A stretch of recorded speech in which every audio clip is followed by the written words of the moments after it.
चुनाव की गंदी राजनीति के बारे में मैं आज आपको बताने जा रहा हूं। एक साधारण व्यक्ति से बाबा साहब डॉक्टर अंबेडकर कैसे चुनाव हार गए थे, इसी पर आज मैं विश्लेषण करने वाला हूं। नमस्कार दोस्तों, मैं आईपी ह्यूमन बहुजन ताकत में आपका स्वागत करता हूं। मुंबई से जहां से बाबा साहब चुनाव में खड़े हुए थे, उस सुरक्षित सीट से कांग्रेस ने नारायण राव काजरोलकर को खड़ा किया। कांग्रेस के लिए यह प्रतिष्ठा का सवाल था, इसलिए उन्होंने अंबेडकर को हराने के लिए सारी ताकत झोंक दी। आखिर बाबा साहब चुनाव हार गए।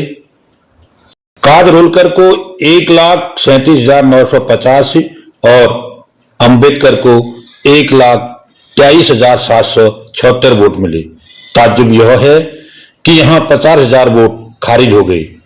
संविधान निर्माता को एक साधारण व्यक्ति से 14,374 वोटों से पराजित होना पड़ा, जिसके लिए कांग्रेस ने सारे हथकंडों को काम में लिया था। नफरत का ऐसा माहौल था कि एक कम्युनिस्ट नेता डांगे के कहने पर हिंदुओं ने जानबूझकर अंबेडकर को वोट देने की बजाय फाड़कर पेटी में डाल दिए या खाली डाल दिए, जिसके कारण इतने अधिक वोट खारिज हो गए। इस चुनाव में शेड्यूल्ड कास्ट फेडरेशन से राजभोज लोकसभा के लिए और बीसी कांबले बंबई विधानसभा के लिए जीत पाए। संविधान निर्माण के बाद जिस जनता ने बाबा साहब को सर आंखों पर बैठाया था, आज उन्हें चुनाव की गंदी राजनीति के कारण हार का मुंह देखना पड़ा। इसके तुरंत बाद अंबेडकर दिल्ली गए और निर्वाचन आयोग से शिकायत की कि बंबई में इतना समर्थन प्राप्त था, फिर भी हार होना गड़बड़ी का संकेत है और इसकी जांच होनी चाहिए। जयप्रकाश नारायण ने कलकत्ता से बयान जारी कर अंबेडकर की हार पर भारी आश्चर्य प्रकट किया और कहा कि यह अंबेडकर की हार नहीं बल्कि कांग्रेसी हथकंडों की जीत थी। सहयोगी समाजवादी पार्टी को भी हार का मुंह देखना पड़ा।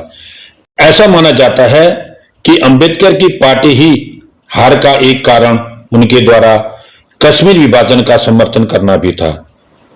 लेकिन बाबा साहब ने यह सुझाव भविष्य को ध्यान में रखते हुए देश हित में व्यवहारिक सुझाव दिया था कि यदि उनके सुझाव पर ध्यान देकर कश्मीर समस्या का समाधान उसी समय कर लिया जाए, तो आज आजादी के इतने वर्षों बाद भी देश की स्थिति इतनी विकट नहीं होती।